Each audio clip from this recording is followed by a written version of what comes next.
오늘 보실 하나님의 말씀은 예레미야 25장 1절로 11절의 말씀입니다. 유다의 왕 요시야의 아들 여호야김 넷째 해 곧 바벨론의 왕 느부갓네살 원년에 유다의 모든 백성에 관한 말씀이 예레미야에게 임하니라.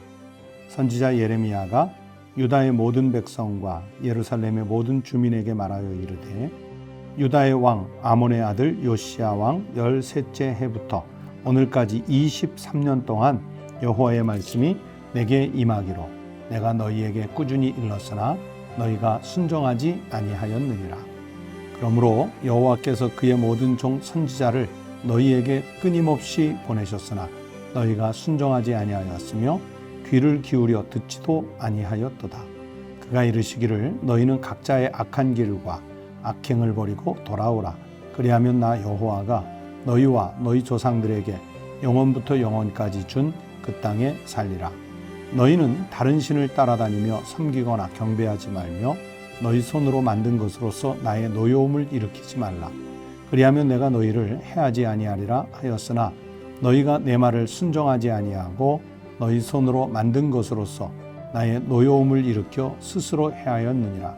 여호와의 말씀이니라. 그러므로 만군의 여호와께서 이와 같이 말씀하시니라. 너희가 내 말을 듣지 아니하였느니라. 보라, 내가 북쪽 모든 종족과 내 종 바벨론의 왕 느부갓네살을 불러다가 이 땅과 그 주민과 사방 모든 나라를 쳐서 진멸하여 그들을 놀램과 비웃음거리가 되게 하며 땅으로 영원한 폐허가 되게 할 것이라. 여호와의 말씀이니라.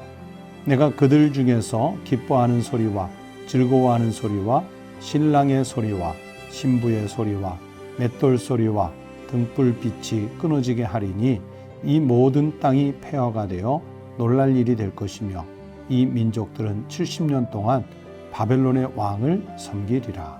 오늘 아침 우리에게 주신 하나님의 말씀입니다. 성도 여러분, 오늘도 하나님의 말씀을 듣고 하루를 시작하게 하시니 주님의 은혜요 축복인 줄로 믿습니다. 말씀 가운데 살아가는 한 날, 그래서 하나님의 은혜를 충분히 충만하게 누리는 복된 날 삼으시기를 주의 이름으로 축원합니다. 여기 25장은 12편의 설교 가운데 마지막인 12번째 설교입니다. 내용은 뭐냐면 유다 백성들 바벨론의 포로로 잡혀갈 것이라는 말씀을 반복해서 하고 있는데 그 백성들이 바벨론에서 포로 생활을 70년 동안 하게 될 것이라 하는 내용의 말씀입니다. 오늘 본문 11절까지 읽었는데 바로 뒤에 12절 말씀을 보면 그 횟수가 나오지요. 여호와의 말씀이니라 70년이 끝나면 내가 바벨론의 왕과 그의 나라와 갈대아인의 땅을 그 죄악으로 말미암아 벌하여 영원히 폐허가 되게 하되, 여기에 70년이라는 말이 나오고 있습니다.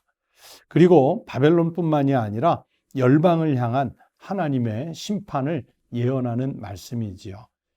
우리가 이사야 선지자를 배울 때 거기에 보면 온갖 그 고대 중근동 나라가 다 등장하지 않습니까? 바벨론, 아수르, 페르시아 같은 대제국은 물론이고요. 암몬, 모압, 또 에돔, 그 주변의 나라들이 다 등장을 하는데 바로 그런 열방들 향한 심판의 예언이 여기에도 또 등장을 하고 있습니다. 오늘은 1절부터 11절의 말씀을 읽었는데 여기에 1절부터 7절의 말씀은 예레미야를 비롯한 그의 종들을 계속해서 보내셔서 백성들에게 회개하도록 권고했지만 유다인들은 이 권고를 듣지 않았다는 거예요. 끝까지 불순종했습니다. 그래서 하나님의 진노를 불러왔다. 이것을 지적하는 내용의 말씀입니다. 그리고 8절부터 11절은 그 결과 이 하나님의 회개의 권고를 듣지 않고 끝까지 불순종한 그 결과가 뭐냐면 70년간 포로 생활을 하게 될 것이라고 하는 심판을 예언하는 말씀이지요. 선지자들을 계속해서 보내시고 부지런히 선포하게 하셨는데 그 사람 중에 하나가 예레미야예요. 예레미야도 하나님의 말씀을 얼마나 오랫동안 전했는지 23년 동안이라고 그랬어요. 3절 말씀을 보세요. 유다의 왕 암몬의 아들 요시야 왕 13째 해부터 오늘까지 23년 동안 여호와의 말씀이 내게 임하기로 내가 너희에게 꾸준히 일렀으나 너희가 순종하지 아니하였느니라. 하나님의 말씀을 받는 대로 23년을 꾸준히 전했는데 백성들은 꾸준히 불순종을 한 것이에요. 귀를 막은 거죠. 백성들이 귀를 막은 거예요. 가끔 우리는 기적 그러면 아무것도 없던 곳에서 하나님이 말씀을 가지고 천지를 창조하신 것도 기적이고요. 그 창조하신 피조물들을 아주 한치의 오차도 없이 정확하게 운행하시는 것도 기적이고요. 예수 그리스도 앞에 침상채로 메고 왔던 불치병 환자들이 고침을 받는 것도 기적이고, 말 못하던 자가 말을 할 수 있게 되는 것도 기적이고, 예수님이 호수 위를 걸어가시는 것도 기적이라고 볼 수 있어요.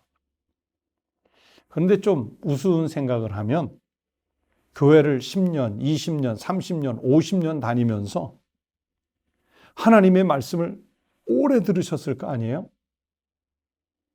무수히 많이 들으셨을 것 아니에요? 그런데도 그렇게 하나님의 말씀을 듣고도 변화가 없는 사람들이 있습니다. 그것도 기적이에요. 보통 인지 능력, 학습 능력 이런 것들을 갖춘 사람이면 배워서 조금씩 변하지 않습니까? 변화가 일어나야죠. 그런데 하나님의 말씀을 10년, 20년, 30년 듣고도 내 영적인 것이, 내 일상의 삶이, 나의 삶의 목적과 방향이 변화가 없다면 그것도 참 놀라운 기적이지요.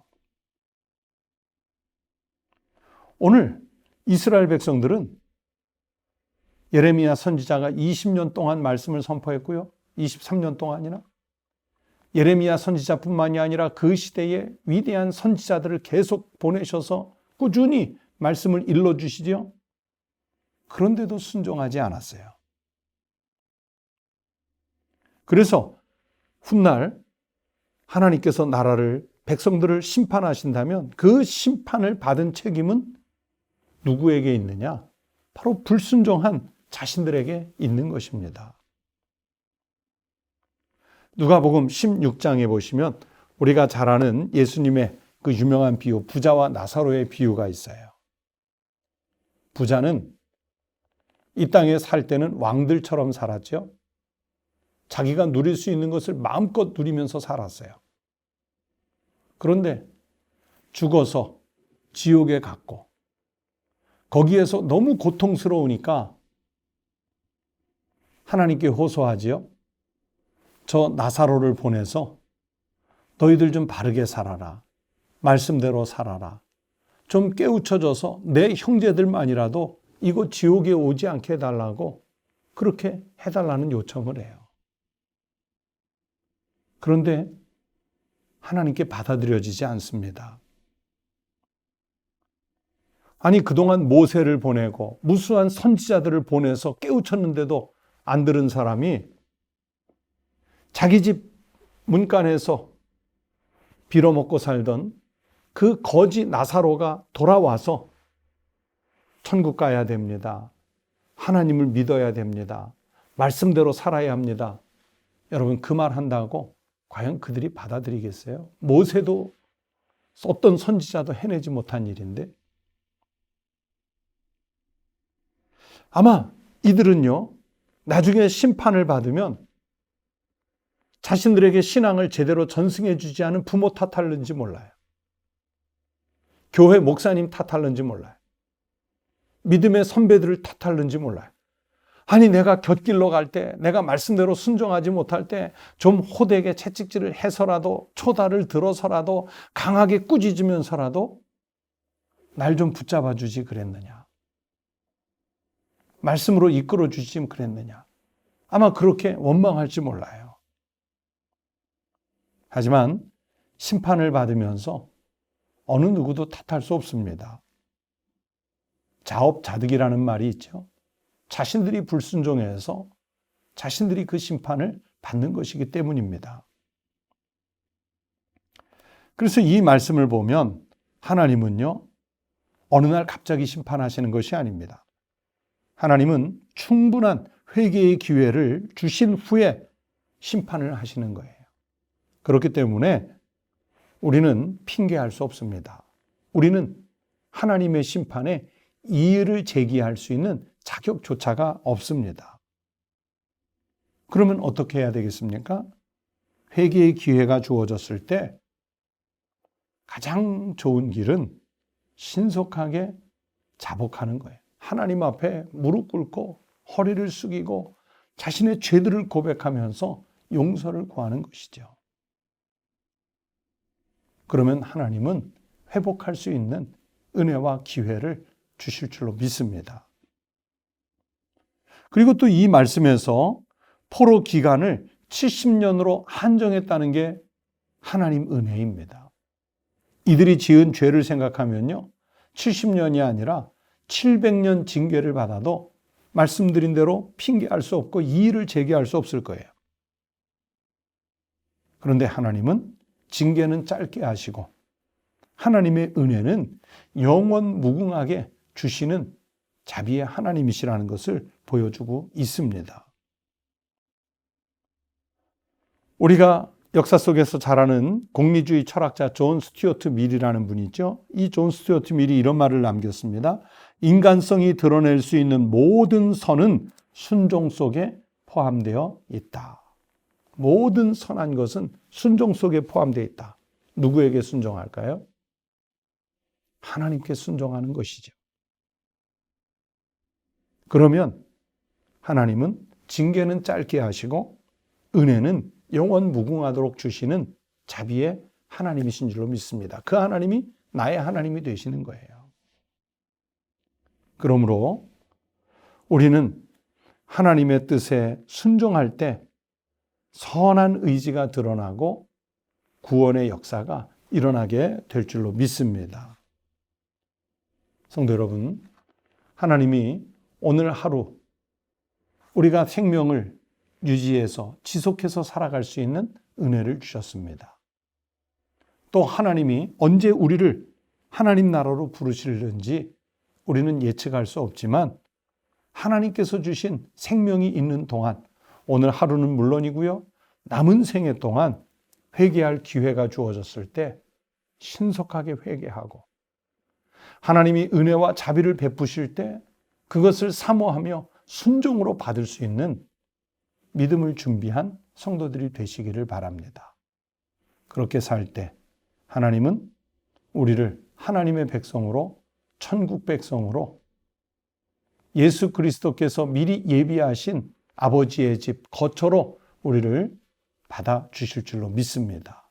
이 생명의 축복을 누리는 우리 믿음의 성도들이 꼭 되시기를 주의 이름으로 축원합니다. 기도하겠습니다. 아버지 하나님, 감사합니다. 저희들이 하나님 앞에 무수히 지었던 범죄에도 불구하고 징계는 많이 내리시지 않고 오히려 회개하고 돌아온 이들에게는 영원한 생명, 영원한 구원을 허락해 주시니 자비하신 하나님 감사합니다. 하나님께서 우리에게 주신 생명이 지속되는 한 하나님 부끄럽지 않도록 다시는 죄악에 눈도 마음도 눈길도 주지 않고 오직 하나님께서 기뻐하시고 하나님을 영화롭게 하는 삶에만 우리의 관심을 두고 살아갈 수 있는 믿음의 백성들이 되게 하여 주시옵소서. 하나님, 오늘날 우리가 살고 있는 이 세태가 얼마나 위험한지 모릅니다. 전염병이 난무하고 자연재해, 태풍, 수해, 그리고 예상치 못한 사건과 사고들로 우리는 두려움 가운데 살고 있습니다. 그러나 하나님, 하나님의 백성들은 이 세상의 것으로가 아니라 하나님의 은혜와 자비로 보호받는 줄로 믿사오니 주여 의로운 오른손을 내밀어 우리를 붙잡고 지켜 주시옵소서. 오늘 우리가 비록 불 가운데를 지나는 것 같고 범람하는 물 가운데를 지나는 것 같으나 주님의 은혜로 우리가 살음을 당하지 않고 주님의 은혜로 우리가 범람을 피해갈 수 있는 하나님의 백성들이 되게 하여 주시옵소서. 지난 한 주간의 모든 생활을 지켜주셔서 감사합니다. 내일 교회마다 드리는 주일 예배가 순전하게, 안전하게, 은혜롭게 하나님을 영화롭게 하는 예배가 될 수 있도록 인도하여 주시옵소서. 우리 사랑하는 성도들 그리고 우리 교회, 한국교회를 하나님께서 지키시고 보존하여 주시옵소서. 예수 그리스도의 이름으로 간절히 기도하옵나이다. 아멘. 오늘 말씀을 생각하시면서 우리의 죄악을 하나님 앞에 회개하는 기도를 드리십시다. 그리고 회개를 지나서 하나님의 뜻에 순종하는 믿음을 갖게 해달라고 기도하십시다.